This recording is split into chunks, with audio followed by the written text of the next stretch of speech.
مفتی صاحب، کیا آپ نے بلال خان شہید اور مولانا طارق جمیل صاحب کی کال ریکارڈنگ سنی؟ اگر سنی ہے تو آپ کس بارے میں کیا رائے؟ میں نے سنی ہے، اور اس سے مجھے اندازہ ہوا کہ مولانا طارق جمیل صاحب کا ظرف کتنا ہے۔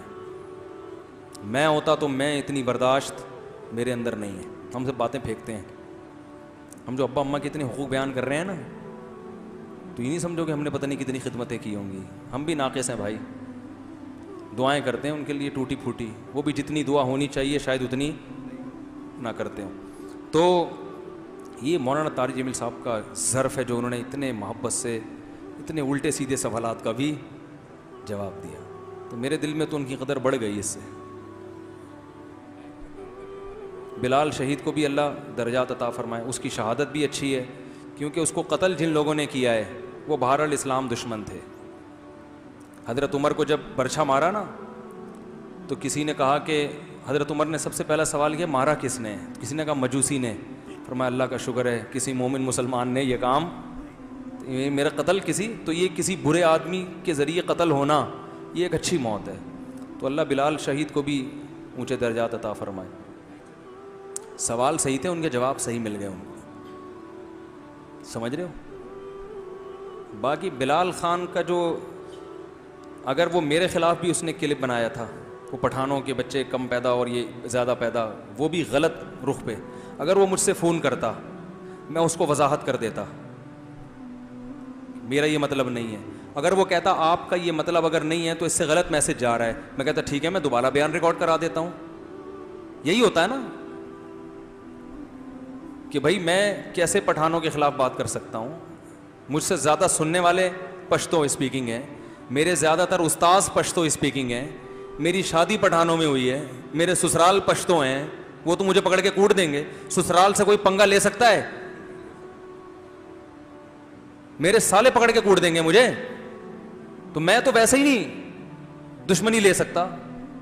اور میں اس کو اپنے پرانے بیانات دکھاتا کہ جو میں نے کے پی کے والوں کے فضائل میں بیان کیے ہیں، پھر میں کہتا بھائی اگر میرے بیان سے پھر بھی غلط میسج جا رہا ہے تو میں وضاحتی بیان جاری کر دیتا ہوں، اور مزید پھر بھی تو میں سوری کر لیتا ہوں۔ یہ سب چیزیں ہو سکتی تھی نا۔ تو کوئی بھی بندہ ایک دم کلپ ریکارڈ نہ کرائے، فوراً اٹھائے کلپ، تو اس سے معاشرے میں کیا پھیلتا ہے؟ فساد۔ ہم پھر بھی بلال خان کے لیے دعا گو ہیں کہ بھئی اس نے جو کیا ہوگا اچھی نیت سے کیا ہوگا۔ ہر آدمی کی ایک جیسی مینٹل اپروچ نہیں ہوتی، تو وہی سمجھ رہا ہوگا یہ معاشرے کی اصلاح ہو رہی ہے، لیکن بہرحال اس سے بڑا فساد پھیلا تھا، اور اب تک اس کے زخم میں چاٹ رہا ہوں۔ وہ جو فساد پھیلا تھا نا وہ اب تک میں، لیکن اور پھر میں نے کلپ بھی ریکارڈ کروایا، معذرت نامہ بھی ریکارڈ کروایا کہ میرے اس بیان سے کسی کو تکلیف ہوئی، لیکن وہ معذرت نامہ بھی وائرل نہیں ہوا، کیونکہ پازیٹیو چیزیں پھیلتی ہیں ہی نہیں۔ صحیح ہے نا؟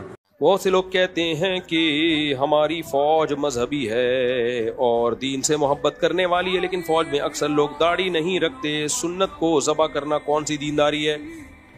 ادارہ مذہبی ہے، ہر آدمی مذہبی نہیں ہے۔ فوج میں تو عیسائی بھی ہیں، یہودی بھی ہیں، یہودی تو نہیں مجھے پتا، عیسائی بھی ہیں، ہندو بھی ہیں، تو یہودی نہیں ہے، یہودی تو ویسے ہی پاکستان میں ہے ہی نہیں۔ تو اس کا مطلب یہ تھوڑی ہے کہ ادارہ مذہبی ہے۔ ادارے کا جو نعرہ ہے ایمان، تقوی اور جہاد فی سبیل اللہ، اللہ اکبر کے نعرے لگائے جاتے ہیں۔ اور ابھی تو آپ کا آرمی چیف ہے، وہ تو صبح و شام قرآن کی آیتیں پڑھ رہا ہے، اس کو تو انڈیا کہہ رہا ہے مولانا عاصم منیر۔ تو اور کیا چاہیے تمہیں بھائی؟ اب تم چاہ رہے ہو کہ چار ریونڈ کے سارے بزرگ وہ آرمی میں چلے جائیں۔ تو ہاں کچھ سیکولر لوگ بھی ہیں آرمی میں، وہ انڈیویجول کوئی بھی کچھ بھی ہو سکتا ہے، لبرل لوگ ہیں، سیکولر لوگ ہیں، مذہب مخالف لوگ بھی، وہ ہر ادارے میں ہوتے ہیں، تو فوج میں بھی ہیں، لیکن فوج ایز اے فوج وہ سیکولر نہیں ہے، ایز اے ادارہ وہ سیکولر نہیں ہے۔ بہت سے لوگ کہتے ہیں ہو گیا میرے بھائی۔ باقی فوج میں بہت سارے کام کیے جا سکتے تھے، لیکن ہم لوگ ہمیشہ مخالفت پر بلیو کرتے ہیں۔ ہمیشہ ہماری پالیسی یہ رہی ہے کہ اداروں کے مخالفت میں آ کے کھڑے رہو، ان کو برا بلا کہہ کے عوام سے فیور لیتے رہو۔ اگر یہ پالیسی ہو نا کہ آپ ان کو حوصلہ افزائی کریں، ان کو فیور دیں، پھر جو غلط چیزیں ان میں وہ محبت سے آپ ان کی اصلاح کی کوشش کریں، یہ کام اگر ہم نے 50 سال سے کیا ہوتا تو آج بہت ساری تبدیلیاں ہو چکی ہوتی۔ ہماری پالیسی ہمیشہ یہ رہی ہے جو بھی حکومت میں آئے گا ہم نے مخالفت ہی کرنی ہے ممبر پہ بیٹھ کے اس کی, اور پھر عوام کہتی ہے ماشاءاللہ حق پرستی, مفتی طارق مسعود صاحب نے حق پرستی کا ثبوت پیش کر دیا. ڈرتے ورتے نہیں ہے کسی سے. یہ اب مخالفت کی کیا ڈرتے ہیں؟ کوئی گرفتار تھوڑی کرے گا مخالفت کر کے. تو جامعۃ الرشید کی جو پالیسی ہے نا وہ یہی ہے بھائی, مخالفت کی سمت مت جاؤ. آپ کی جو بھی حکومت میں ہے آپ اس کو عزت دو, اس کا احترام کرو, حاکم وقت ہے وہ چاہے کوئی بھی ہو, اور اچھے کاموں میں اس کی حوصلہ افزائی کرو, اور جو اس میں غلطیاں ہیں آپ اس کو آرام سے محبت سے سمجھاؤ.